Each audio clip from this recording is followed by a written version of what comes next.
everyone, it's Monica. Welcome back to Homeschool Voices. Today I'm going to do a little Q&A. So today I just want to answer a couple of questions that I get a lot. One of them is, what does your homeschool room look like? So this is an interesting question. I think this is a question that you ask when you're new to homeschooling, I think. Now, I do know that a lot of people have homeschool rooms, and if you look them up, they're very cute. I mean, it's a whole room dedicated to being schooly. Sometimes they'll even get school desks and they'll put stuff on the walls and it'll just be very adorable and schooly. You don't have to do that though.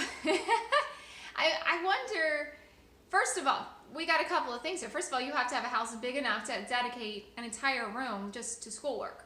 So not everyone has that, and that's okay. You don't have to have that kind of room and that kind of money to homeschool. So don't feel like you have to do that. The second thing is, I wonder if when people do this, if they actually stay in that room all day. That would bother me. And that just might be a personality thing, but I wouldn't want to stay in the same room all day. I would feel really like I was in a pen or something. So that would bother me. For me, what does my homeschool room look like? It looks like my kitchen table. It looks like my kitchen here with the counter here. Not very clean at present, so I'm not going to show you. It looks like my kids' bedrooms. It looks like my car. It looks like my couch. So, I mean, most of it does happen either at the counter here or at the table. This thing right here, I mean, I'm just going to show you. It's like, it is full of school stuff. Well, you can't really see, but it's full of, there's a lot of school stuff in here. You're just going to have to trust me on that. There's a lot of school stuff in there. So I have school stuff there. I have an office right there, and there is just like this IKEA bookshelf, and it's full of school stuff. I did have a skeleton taped on the wall back there, but I took it off before filming. I don't know, maybe I should have kept it up. Yeah, oh, I have a sliding glass door right on the other side here that you can't see. And I use it like a whiteboard. So that's what my schoolroom looks like. It looks like my whole house. How do I make sure that my kids get credit for school? That's another question that I get a lot. So there's a couple of ways to answer this. If your kid is in high school and you live in California, you can do a charter school, and a charter school will give you a diploma. Now, it's very rigorous, I think. I think they require you to really follow their schedule and really turn in everything. I think you would have to ask them. My kids are not that age, but I know that a charter school will give you a diploma. Locally here in Santa Clarita, and you might have something like this in your town, kids can get dual credit at the community college for high school and college classes at the same time. If you're talking about elementary or junior high, you don't need any credit at all. You could never educate your kids at all. You could unschool them, and I'm not saying all unschoolers let their kids play video games, but if you were, if that was your thing and you did that, that would be fine. Your kid could just enter high school. They would probably take all the easiest classes if they didn't have any background in anything, and it'd be fine. So you don't have to get credit for school at elementary or junior high level. I would imagine you're just talking about high school. So for that, yeah, the charter schools will give you a diploma, but you don't really actually need a diploma. You can get a GED, you can do that, or you can just issue a parent-issued diploma. So I know that sounds crazy, but it's not. Your kids were educated, and you just essentially certify that they were educated. So you're going to go to whatever colleges that your kids are interested in. If they want to go to college, please don't assume that they want to or that is in their best interest. It may not be. Maybe starting a business and making a serious living by the time they're 26 is in their best interest. I don't know, but if they're going to college, you can start reaching out to colleges when they're 13, 14 years old and say, hey, what are your entrance requirements for homeschoolers? And they'll tell you, and they all have different requirements.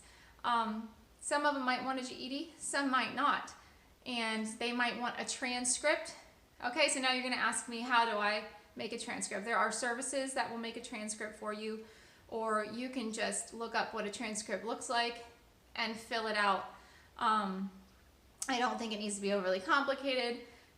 Honestly, I think that you can just estimate, tell you the truth. As long as your kid is prepared for college and you know that they're prepared and they're going to do well because you have made sure that they have a high vocabulary, they can spell well, they know grammar, they can write well, they can read with ease, their math skills are good, so they're not going to struggle and if they're required to take an entry-level math class, you know, it shouldn't be a problem. So again, if we're talking about, you don't really need to make sure your kids get credit for classes, but if you want to, charter homeschools will do that. Your local community college might do that. And then there's also online, especially if you're talking high school level, online courses that you can take where they either take the classes online or it's just that you are signing up with the school online and you don't necessarily do your work online. And some of these schools are accredited and will offer an actual real diploma. So there you go. How do I homeschool my preschooler? That's another one that I get very often. When you start getting into the homeschooling world and you ask people this, they'll just look at you like you have 3 heads. Because most homeschoolers do not believe in doing anything academic with a 3 or a 4-year-old. I'm a little unusual because I did teach reading, so for me, what I think is important is that kids know how to read. I feel that when they are good at something, they like something. And I think you can like something that you're not good in. My kids, for some reason, are obsessed with piano, but I couldn't guarantee that they would be obsessed with piano and to say, yes, they will, of course they will learn how to play piano or keyboard, if I just put a keyboard in the house, right? And that's kind of how people think with reading, and I just don't think it's true. I think a lot of kids do get interested in reading. I think a lot of them do, and they just come to reading on their own. I believe in teaching early in case your kid happens to be one of those kids who's not going to get interested anytime soon, and then they're 9, 10 years old and they think they're stupid because they can't read. That's a big problem. Then they have a big mental block, and that's a problem. So I advocate starting early. I think if you start late, it's probably going to work out fine. I'm just saying I advocate starting early. And so one thing that I would do, and I would go get Bob books. For that age group, I would just get Bob books, and you just, no stress. If you have a preschooler, if you haven't homeschooled before, if you're new to this, no stress. I would take those books out 3 times a day or 3 times a week, and I would just do them and practice and read them. If your kid hates those books, get Dr. Seuss and just work on one thing at a time. So you could use the Bob books as your guide, right? Because the books are very systematic. Like the first book will work on a certain sound. I think it's the short A sound, like in cat, right? C-A-T, the A sound. So you might, if your kid hates the Bob books for whatever reason, sometimes kids are arbitrary like that, you could find Dr. Seuss, and whenever you could just find one word, like maybe you could read The Cat in the Hat, right? And anytime you see the word cat, you could be, oh, that's cat, you know, and point it out and make it a game, and like maybe after you read the book or maybe before, and just flip through the book and see, can you find cat? I found cat, there it is. Make it a game. You know, maybe for the whole week or 2 weeks, everywhere you go, you find a word with a short A in it, and you just say, look, I found it, there's there's sort of a new way of thinking about this, and I'm intrigued by it. I would probably do this if I was teaching my kids to read again. At first I taught my kids all the letters and the alphabet, and then I taught them what those sounds those letters made. And what I would do now is I would teach the sounds first. So I would say, look, there's instead of there's a, because that's the most common sound that a makes is I mean, it gets a little complicated, so just start simple and just find all the words that say wherever you are, you can see, you go anywhere, you're going to see words everywhere, and you're going to see words that have the short A sound. So just make it a game. You know, next week maybe you work on B. Maybe you go in order, A, B, C, right? So you go you find words that are buh, like boy, you know, maybe you see that word somewhere. Anytime you see a B, maybe you go, look, buh. Make it a game, right? So just, I would, starting at 3, start to do that kind of thing and teach them to read. To me, reading first, then basic math, then handwriting. You start adding things on as they get a little older and a little more patience. But how do you, that's basically all you do. I would get Right Start Math, and I probably wouldn't really implement that until 4 or 5, depending on the kid. It's not essential. Just basic count pebbles when you're out, count leaves, counting, just counting and maybe writing the basic numbers, but I would not force that. You could do things like get a pan of sand and have them write the numbers with their finger in the sand, things like that. If you do anything though, just stay low stress about stuff. That's what and I can't, you know, tell you the truth, I can't say I was completely low stress. It did work out for me, but I think if I were to do it again, I would be low stress and just a little more clever about how I taught the reading. So I would sit down with the kids 3 days a week, and there were many tantrums, and I just let them throw their tantrum, and then we did our little lesson, and once we did our lesson, we were done, and that did work out for us. It worked out well. My kids read really well. I'm sure they're far above grade level. I mean, they just are very, very, very good readers and are very advanced. But if I did it again, I would just be more clever, and I would integrate, especially learning the letter sounds, into daily life from an early age, maybe even at 2. Because you can just, wherever you go, you can just point out letter sounds. And you can do that at a very young age. And they can also learn sight words at a very young age while they're eating. You know, you can tape up little words all around your house if you want. You know, refrigerator, stove, bathroom, tub, whatever, apples, maybe fruit if you have a fruit tray. I don't know. You can do stuff like that, and there's clever little programs for teaching sight words if you want to do that. But the biggest thing is to just keep just your whole homeschool journey, starting now, just work on taking a deep breath. And even if especially when you're teaching reading, you're gonna think to yourself, what is wrong with this child? I've been teaching them this for 2 years and they still don't understand it. All of a sudden, it just clicks one day and they get it. Whether they're 5 when they get it or 8 when they get it. But I would plug away at it. That's what I would do. That's what I believe in. Most people, when you ask, how do you homeschool in preschool, they will look at you like you have 3 heads and like you're just crazy, because most people don't believe. What I take away from that attitude is don't stress your kid out. Don't stress your kid out or yourself out. Just enjoy their time and their company and have fun with them, and go to the park and play in the sand and play with Play-Doh, and just try to be clever and just work in some letter sounds and maybe some basic numbers and counting. That's all you gotta do.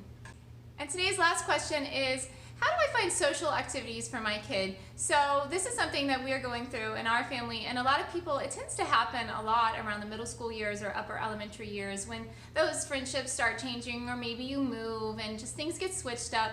So the biggest piece of advice I could give you is that being social is one way to be happy. So it is important. I mean, extremely important. But don't get super duper hung up on it and forget that there's other ways to be happy too. So if your kid seems unhappy, make sure their entire day that they're as happy as they can be. Be silly with them. Crack jokes. Don't walk around like this yourself, like you're exhausted. Don't be grouchy. You know, show them with your example how to be a positive person who's optimistic, who works hard, who is happy. Do your best through your example to show them that. Do things with them. Listen to them. Spend time with them. It's a full-time job being a homeschool parent. But, you know, these things are important. So if you're in that weird in-between phase, make sure that you take the time with your kids to make sure that they're reasonably happy. And being happy just means they need some sort of social connection, and that can come from parents if necessary. So beyond that, I know that's not what you really want to hear. You want to hear, how do I actually, you know, get friends for them? So you got to find your people. You gotta find your people. I recently joined a speech group. Well, my kids joined a speech group, and I'm finding that these are kind of my people. My people are a little more academic and not as artsy. I mean, we definitely appreciate art, and we love art in our home, but not to the exclusion of other things. And so I'm really finding that these people in the speech group are kind of our people. You got to find your people, and sometimes you have to work hard to find your people. Sometimes you need to start a local Facebook group and try to start park days, or not. If you have an older kid, maybe not a park day, maybe you start a little co-op in your town, you know, where you offer a class for free, and then you ask other people to offer a class. Another good suggestion would be Scouts, so Boy Scouts, Girl Scouts, and there's like 20 other alternatives to Boy and Girl Scouts if you don't like Boy Scouts or Girl Scouts, the organizations. In our town, I think there's 3 other options besides Boy Scouts and Girl Scouts.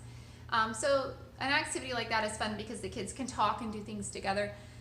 But yeah, you have to actively find your people, because it's not just the kids. You know, it's the parents. Usually you have to get along with parents. That's really important. So, because the problem for us has been I like everyone. My son kind of likes everyone. Well, not everyone, but he likes a lot of people. But a lot of the kids who go to school, their parents just aren't super eager for play dates. It's not that they don't like us. It's that they're busy and they've got other things to do, and they figure their kids have friends at school. So they're not very eager, whereas homeschool parents are going to be more eager to have play dates and to have social activities for their kids. But it's not just any homeschoolers for us that we connect with. We connect with a certain kind of homeschooler. So you're going to have to actively find your people, and Facebook is a really good way with various Facebook local groups, local homeschool groups. Scouts is a good way, and just various activities. That's it today. I hope I answered your questions. If I didn't, please be sure to ask your questions in the comments below, or go on over to my Facebook page, also called Homeschool Voices, and request to join. I'll accept you right away, and ask all your questions there. I can answer it, and there's lots of other people that will be happy to help you out in your homeschool journey as well. So if you like this video, please click thumbs up. If you want to see more videos like this, if you want me to answer your questions, please click subscribe and the notification bell next to it. In the meantime, happy homeschooling and have a great day.